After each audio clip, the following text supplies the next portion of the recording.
Hello, folks. This is Mr. Dan coming to you from the Landscape Design Classroom, and today I'm going to talk to you about light and plants. So, what properties of light are important to plants? Plants require energy to live and grow.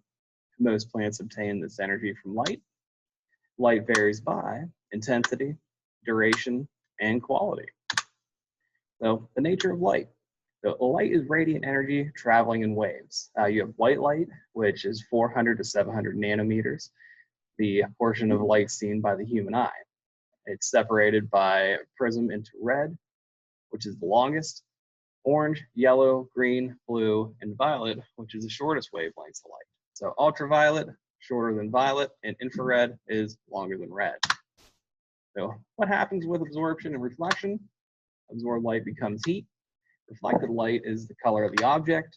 Photosynthetic organisms contain the pigment chlorophyll that traps light energy and changes it to chemical energy. And the photosynthetic parts of plants appear green because chlorophyll reflects most of the green portion of the spectrum.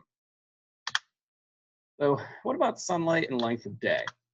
So plants require a minimum duration of light to survive. Some life processes can only be carried out when light is present.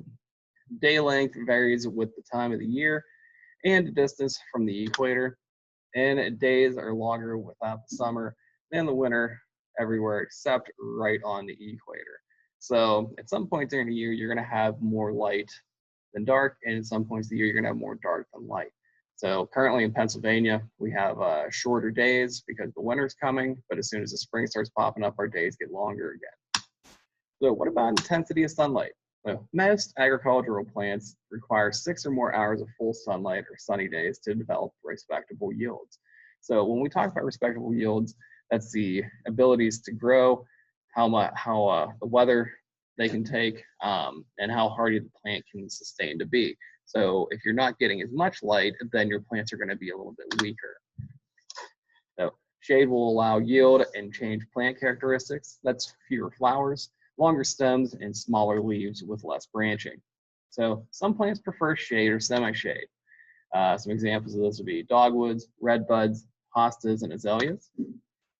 Leafy vegetables tolerate shade better than rooting vegetables, and rooting vegetables do better in the shade than fruiting vegetables.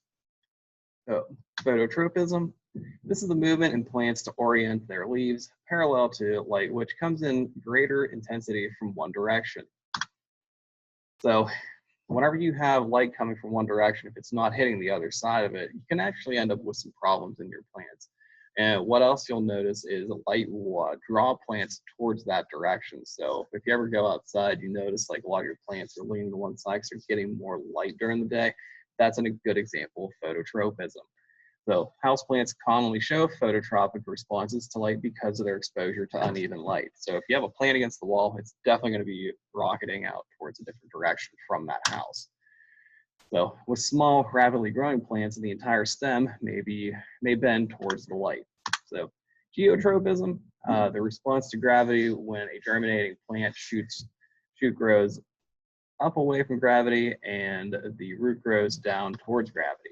So when the shoot reaches the light, it toughens, develops a green pigmentation, which is chlorophyll, and begins to manufacture food from minerals, water, and air using sunlight for energy. So that is the process of photosynthesis, taking in light to help create energy and food for the plant. Seedlings unable to reach the light soon die. So you have a period where your seed needs to gain sunlight and all of its nutrients to start growing. So your seedlings if your seedlings aren't growing fast enough, they ultimately will die. So what is photoperiodism? And make sure you listen to this closely because this is covered on your NOCD exam. So a response to the length of daylight. One of the main responses of plants to duration of daylight is flowering. And plants are divided into groups for length of dark time required for flowering.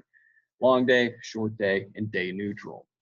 So photoperiod in itself is the distance away from the ground. So if your light's up here and your ground's down here, it's the length of time to get down there. Now, if you have a shorter distance, it's going to reach that ground quicker. So examples of plants with different day length requirements, and I'm going to let you folks go through these whenever you're going through your worksheets and over your vocabulary and your testing, because there is a lot to get through here. But a few examples of that, for long days, you have clover. For day neutrals, you have grapes, and short days, you have cotton. So the practical use of photoperiodism, covering Chrysanthemum plants to artificially lengthen dark period will bring them to blossom. Poinsettias are induced to bloom to sell at Christmas. Spinach is planted in early spring so it can be harvested before days lengthen and cause flowering.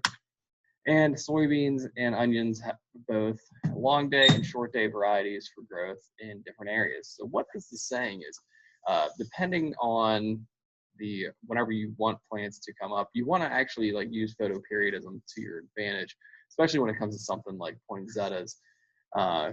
Whenever you induce those to open up at a specific time for really nice Christmas decorations. So what about artificial light? Incandescent bulbs mostly red end of the spectrum. Fluorescent bulbs are mostly the blue end. Plants need special lights, more like sunlight, for better growth. So we have some bulb systems down here, but what I've actually found really effective is LED lights that focus the red and the blue spectrums, which makes a really cool purple color onto those plants. Greenhouse light quality is the wavelength reaching the plant. Plant growth, red and blue most effective, green least effective, blue vegetative growth for starting seeds, and red and blue, which is flowering. Light intensity, indoor plants are classified by high, medium, or low light needs. Intensity depends on size and nearness of light source, influenced by location of windows, curtains, outside trees, weather, season, and whatever else you can think of for that. So there can be a lot of different things that really deal with light intensity. So a good example would be if you have just something out in the bare with nothing over top of it, it's going to get that most intense amount of light. But if you put a covering over it, it's definitely going to dramatically reduce the amount of light it receives. Duration of light. Most flowering houseplants are indifferent to day length, can compensate for low light intensity by increasing the time, which is the duration the plant is exposed to light, and increased duration allows the plant to make sufficient food to survive and or grow. So maximum exposure is about 16 hours because you're almost always going to have 8 hours of dark, unless you live way up north where sunlight definitely goes away for a long time, such a place like Alaska. And finally, too much direct light can cause pale leaves, sunburn, browning, or death. So this can be in combination with moisture. So if you have moisture on the leaves and you're getting a really large burst of sunlight, you can also burn the leaves. But too much light without enough moisture can definitely do some damage to your plant. So this is the end of my presentation. If you have any questions on light and plants, you can give me a call down here in the landscape design classroom. But I appreciate your time today, folks, and you have a great day.